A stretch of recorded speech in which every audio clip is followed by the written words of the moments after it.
विद्यार्थी मित्रांनो, आज आपण आपल्या 10वी गणित भाग 2 या अभ्यासक्रमामधील तिसरे प्रकरण वर्तुळ याबाबत आपण अभ्यास करणार आहोत। आपल्या गणित भाग 2 या विषयाच्या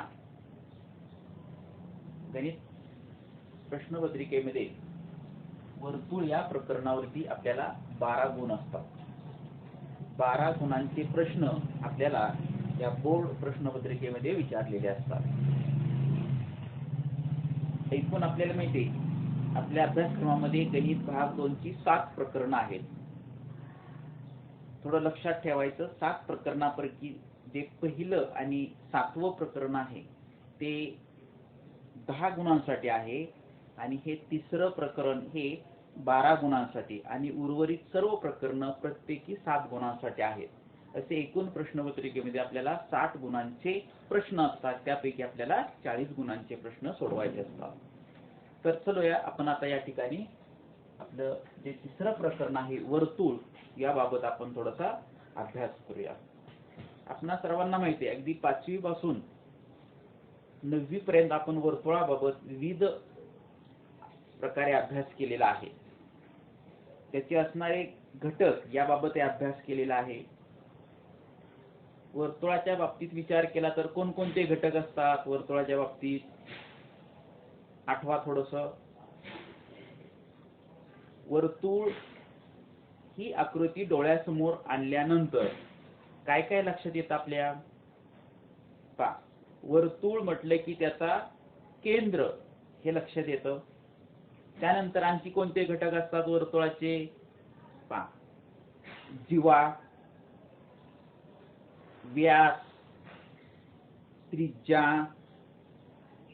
वर्तुळाचा अंतर्भाग, वर्तुळाचा बाह्य भाग, अशा पद्धतीने आपण विविध घटक हे आपल्या सर्वांना माहित आहेत। आपण जाता पाहूया वर्तुळाबाबतीत। आता आपल्याला जेव्हा वर्तुळ काढायला किंवा वर्तुळ काढायचं असतं तेव्हा आपल्याला काय त्याचं माप माहित असणं गरजेचं असतं। मग त्यामध्ये काय आपल्याला जे एकक दिलेलं असतं ते सेंटीमीटर मध्ये आपण विचार करतो। मग काय असतं 3 सेंटीमीटर, 2.5 सेंटीमीटर, 5 सेंटीमीटर, 4.3 सेंटीमीटर अशा पद्धतीने आपल्याला वर्तुळ काढता येतं। किंवा आपल्याला जरी कोणत्याही प्रकारचं माप नाही दिलं तरी आपण वर्तुळ काढू शकतो। आता समजा आपल्याला या ठिकाणी एक वर्तुळ दिलेलं आहे। आता हे वर्तुळ काढताना आपण कंपासचा वापर करतो आणि कंपासचं टोक आपल्या वहीवरती ठेवून आपण दिलेल्या मापाने काय करतो वर्तुळ काढून घेत असतो। समजा ते वर्तुळ आहे तर या वर्तुळाचा केंद्र म्हणजे ज्या ठिकाणी आपण आपल्या कंपासचं टोक ठेवलेलं असतं त्या ठिकाणचा बिंदू म्हणजे तो केंद्र असतो। आपण त्याला वर्तुळ केंद्र म्हणतो। समजा आपण या ठिकाणी आता C हा वर्तुळ केंद्र आहे, तर या ठिकाणी आता वर्तुळाच्या केंद्रापासून वर्तुळावरचा कोणताही बिंदू आपण जोडला की आपल्याला काय मिळते? त्रिज्या मिळते। समजा ही झाली आता त्या वर्तुळाची त्रिज्या। या ठिकाणी वर्तुळाचा समजा आपला M बिंदू आहे, तर CM ही काय झाली वर्तुळाची त्रिज्या झाली। आता ही वर्तुळावरचा बिंदू आणि वर्तुळ केंद्र आणखी आपण अशा पद्धतीने जोडून वाढवलं की आपल्याला जी सरळ एकाच रेषेमध्ये असणारे जे 3 बिंदू असतात, म्हणजे कोणते? आता या आकृतीचा विचार करता वर्तुळ केंद्र आणि वर्तुळावरचे 2 बिंदू हे एकाच रेषेमध्ये असतात, तेव्हा या ठिकाणी आपल्याला हे काय मिळते? त्या ठिकाणी व्यास मिळतो।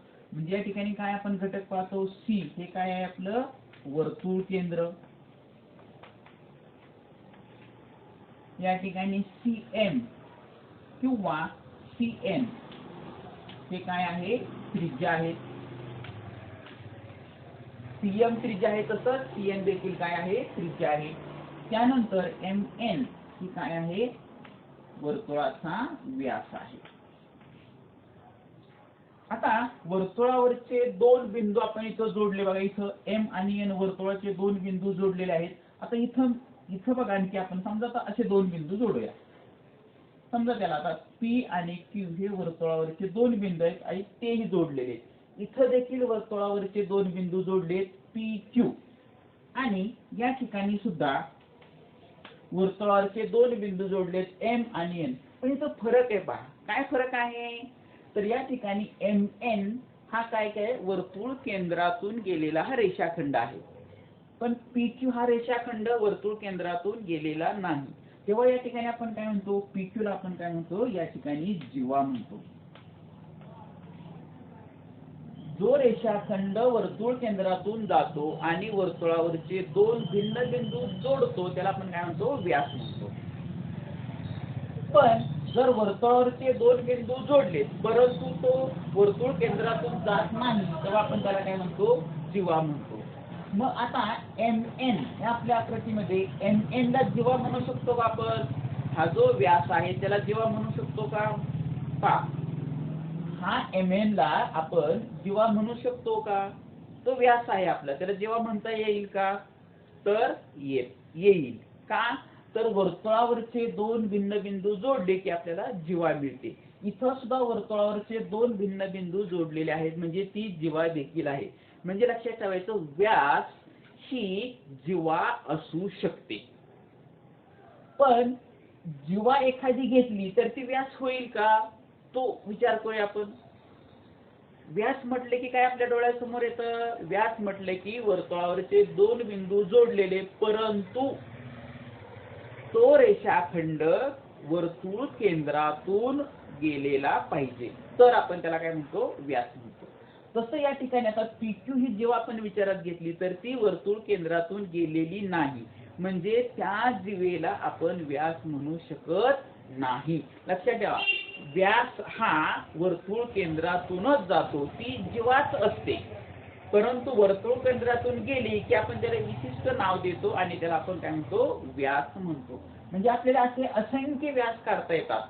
वर्तुळ केंद्रातून जाणार आपल्याला असंख्य, वर्तुळावरती कोणतेही दोन बिंदू जोडा आणि तो रेषाखंड वर्तुळ केंद्रातून गेला की आपल्याला अनेक अशा जे रेषाखंड मिळतील, म्हणजे थोडक्यात आपल्याला अनेक व्यास मिळू शकतील. तसंच जीवा सुद्धा आपल्याला अनेक मिळू शकतात, अनेक काढता येतात. कोणत्याही, आपल्याला माहिती वर्तुळ हे काय असतं? वर्तुळ हे असंख्य बिंदूंचा संच आहे आणि त्यामुळे वर्तुळावरचे कोणतेही दोन बिंदू आपण जोडले की आपल्याला या ठिकाणी जीवा मिळणार आहे. म्हणजे जीवा आणि व्यास मधला हा फरक आपण लक्षात घ्यायचा. अशा पद्धतीने हे जे सर्व घटक हे आपण मागच्या इयत्तेमध्ये अनेकदा पाहिलेले आहेत, अनेकदा आपण या ठिकाणी त्याची माहिती घेतलेली आहे.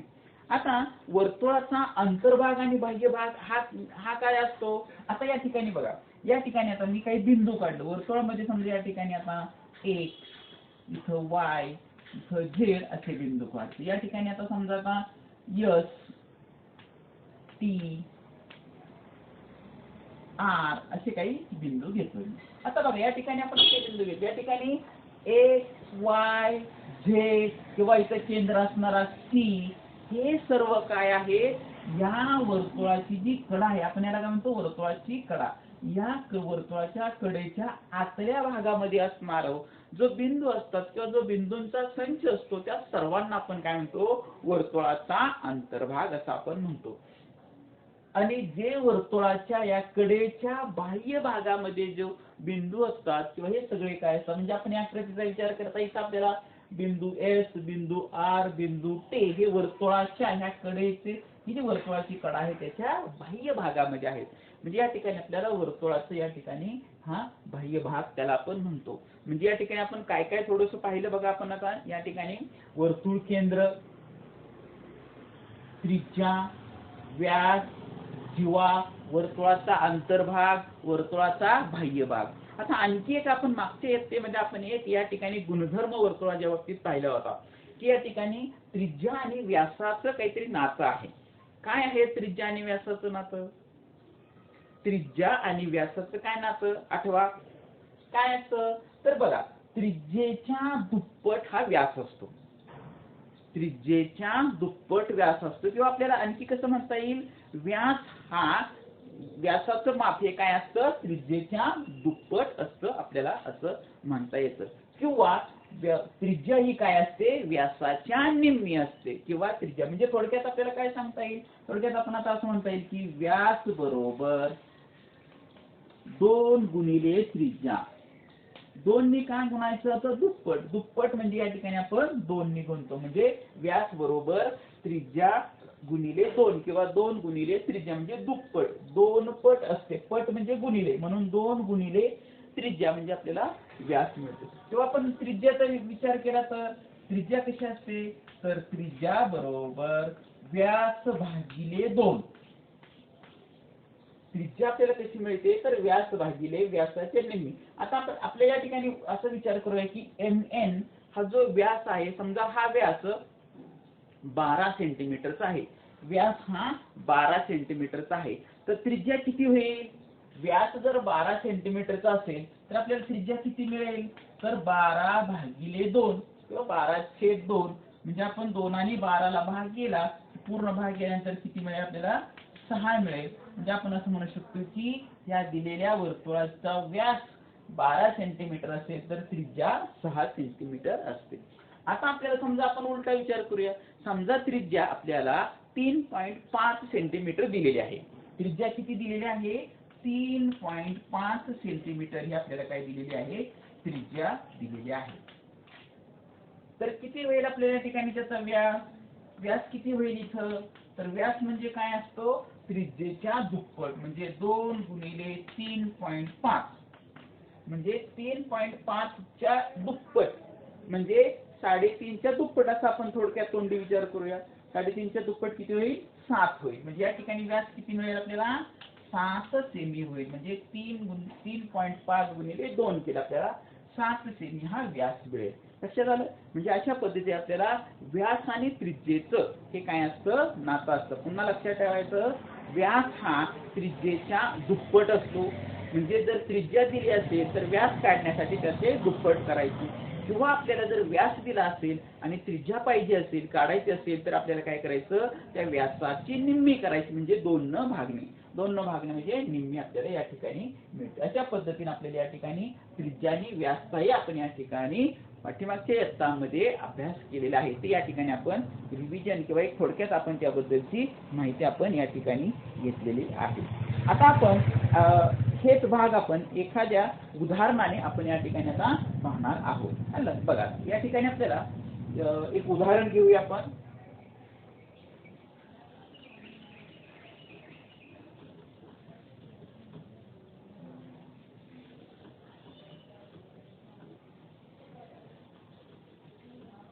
म्हणजे या ठिकाणी आपण बघा आता वर्तुळाच्या बाबतीतले काही महत्त्वाचे घटक आणि त्या घटकांचा असणारा एकमेकाशी संबंध या थोडक्यात आपण या ठिकाणी आता पाहिलेला आहे. आता आपल्याला या ठिकाणी याचा आधार घेऊन आपण एक छोटंसं उदाहरण पाहूया की त्या उदाहरण हा जो भाग आहे आपण 9वी मध्ये किंवा त्यापूर्वीच्या 8वीच्या इयत्तेमध्ये पाहिलेला आहे. बघा समजा आपल्याला या ठिकाणी असं एक वर्तुळ दिलेलं आहे.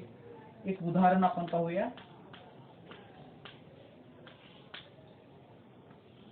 एक आपल्याला वर्तुळ दिलेला आहे. या वर्तुळाचा आपल्याला समजा सी हा केंद्र दिलेला आहे. या वर्तुळाचा सी केंद्र दिलेला आहे.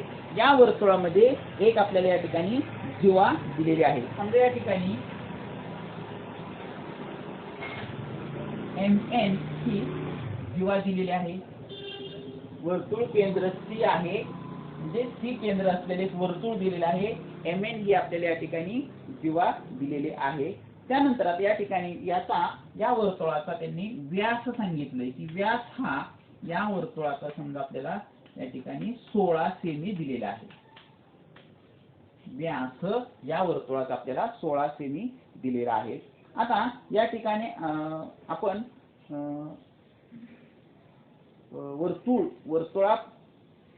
वर्तुळाच्या हे जी जीवा आहे ह्या जीवेचं माप समजा आपल्याला 14 सेमी दिलेलं आहे.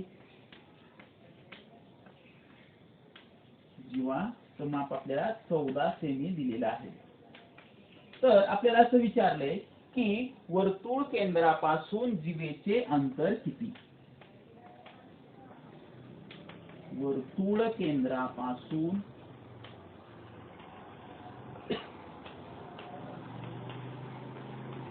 जीवेचे अंतर काढा. असा आपल्याला एक छोटासा प्रश्न दिलेला आहे. आपण आता याचा विचार करूया. काय काय बघा, आता आपल्याला सी केंद्र असलेले एक वर्तुळ दिलेलं आहे की त्या वर्तुळाचा व्यास किती आहे, 16 सेमी आहे. त्यानंतर जीवा ही किती दिलेली आहे, mn दिलेली आहे. वर्तुळ केंद्रापासून जीवेचे अंतर काढा. आता बघा, वर्तुळ केंद्र सी आहे, जीवेचे अंतर म्हणजे mn जीवा आहे. तर आपल्याला काय करावं लागेल, वर्तुळ केंद्रातून जीवेवरती असं काय करावं लागेल, लंब टाकावं लागेल. म्हणजे आपल्याला या ठिकाणी हे जे अंतर आहे ते आपल्याला काढायचे. म्हणजे या ठिकाणी आपण आता या ठिकाणी समजा आता पी नाव देऊया. म्हणजे आपल्याला सीपी अंतर आपल्याला काढायचं आहे. म्हणजे हे सीपी अंतर काढायचं. आता आपल्याला या ठिकाणी व्यास 16 दिलेला आहे. व्यास म्हणजे आपण पाहिलं बघा, आता या ठिकाणी व्यास आपल्याला 16 दिला. याचा अर्थ हे जे अंतर आहे वर्तुळ केंद्रातून गेलेलं जे अंतर आहे हा सी आणि समजा या ठिकाणी ए बी आहे असं विचार करूया. तर हे जे ए बी अंतर आहे ते म्हणजे आपल्याला व्यास दिले. आता आपल्याला या ठिकाणी त्रिज्येचा विचार करूया. त्रिज्या किती होईल, व्यास 16. आताच आपण पाहिलं व्यास 16 असेल तर त्रिज्या कशी मिळते, व्यासाच्या आपल्याला या ठिकाणी निम्मी आपल्याला या ठिकाणी त्रिज्या मिळते. मग व्यासाच्या निम्मी त्रिज्या म्हणजे किती होईल, 8 होईल. आता आकृतीत त्रिज्या आपण दाखवूया. कुठे त्रिज्या आहे तर काय आपला काय त्रिज्या कशी मिळते, वर्तुळ केंद्र आणि वर्तुळावरचा कोणताही बिंदू जोडला की आपल्याला त्रिज्या मिळते. बघा, समजा हा एन बिंदू आहे, तसं एम देखील आहे. आपण जर वर्तुळ केंद्रापासून आता सीएन जर जोडलं, सीएन जोडलं तर आपल्याला काय मिळणार आहे, तो काय आहे, वर्तुळाची त्रिज्या आहे. बरोबर आहे. तसं सीएन जोडलं तरी आपल्याला वर्तुळाची त्रिज्या आपल्याला मिळणार आहे. म्हणजे सीएम अंतर किती होईल आपल्याला, व्यास जर 16 सेंटीमीटर असेल, व्यास 16 असेल तर आपल्याला त्रिज्या किती होईल, त्याच्या निम्मी म्हणजे त्रिज्या आपल्याला किती मिळणार आहे, 8 सेमी मिळणार आहे. म्हणजे त्रिज्या 8 सेमी. आता जेव्हा mn 14 दिलेले आहे, mn 14 दिलेले, पूर्ण mn 14 दिलेले आहे. आता या ठिकाणी थोडंसं लक्षात घ्या, या ठिकाणी आपल्याला mn ही जर वर्तुळाची जीवा असेल तर MP आणि PN अंतर किती होईल ते आपण गेल्या वर्षी आपण 9वी मध्ये हे शिकलेलं आहे. काय शिकलोय, एक प्रमेय आपण गेल्या वर्षी शिकलोय बघा. काय की वर्तुळ केंद्रातून जीवेवर टाकलेला हा जो लंब असतो तो काय करतो, जीवेला दुभागतो. म्हणजे जीवेचे दोन एकरूप म्हणजे समान भाग करतो. म्हणजे या ठिकाणी सीपी या रेषाखंडामुळे काय झालं, ह्या एमएन चे दोन एकरूप म्हणजे समान भागामध्ये विभाजन झालं. म्हणजे एमपी आणि पीएन हे कसे आहेत, एकरूप आहेत. आपण अशा एकरूपतेसाठी आपण समानपणा करतो. मग आपल्याला एमएन जर 14 असेल तर पीएन किती होईल, पीएन किती होईल, या ठिकाणी पीएन 7 सेंटीमीटर होईल. बघा, आता आपल्याला या ठिकाणी बघा सीएन अंतर 8 मिळालं, पीएन अंतर 7 मिळालं, तर सीपी अंतर आपल्याला किती हे काढता येईल. तर या ठिकाणी पाहता कायचा वापर करावा लागेल. आता इथं त्रिकोण सीपीएन विचार करा, काटला त्रिकोण आहे तो, बरोबर आहे, तो काय आहे, काटकोन त्रिकोण. म्हणजे काटकोन त्रिकोण सीपीएन मध्ये. आता हा काटकोन त्रिकोण आहे म्हणून आपण आता मागच्या प्रकरणामध्ये पाहिलं पायथागोरसचं प्रमेय. म्हणून पायथागोरसच्या प्रमेयानुसार आपल्याला माहिती आहे काटकोन त्रिकोणाच्या दोन बाजू दिल्या तर तिसरी बाजू पायथागोरसचं प्रमेय वापरून काढता येते. आपल्याला काय पायथागोरसचं प्रमेय असतं, तर पायथागोरसचं प्रमेय असतं काटकोन त्रिकोणामध्ये काय असतं, कर्णाचा वर्ग हा इतर दोन बाजूंच्या वर्गांच्या बेरजे बरोबर असतं. म्हणून दोन बाजू आपण सीपी आणि पीएन त्यांचा वर्ग बरोबर सीएन हा कर्ण आहे त्याचा वर्ग होईल. आता सीपी आपल्याला दिलेला आहे 8, सीपी आपल्याला काढायचे तसंच ठेवूया, सीपी वर्ग अधिक पीएन आपल्याकडे आहे 7 म्हणून 7चा वर्ग बरोबर सीएन आहे 8 म्हणून 8चा वर्ग. म्हणजे सीपी वर्ग अधिक 7चा वर्ग 49, 8चा वर्ग 64. म्हणजे सीपी वर्ग बरोबर हे 64 आणि हे 49 आपण डावीकडून उजवीकडे नेलं ते धनचं ऋण झालं.